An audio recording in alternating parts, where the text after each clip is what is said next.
cosita. ¿Qué cosita es? Está todo tal y como lo dejó el anterior propietario. Ya verás qué felices vamos a ser aquí. ¿Por qué tengo que dormir yo con el abuelo?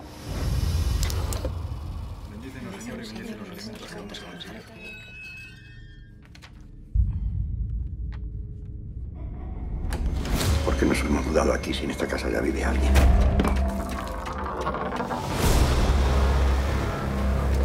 En esa casa pasan cosas. ¿Qué cosas? Tienen goteras.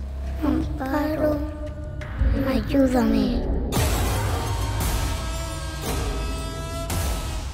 Vivo en la calle Manuela Malasaña 32.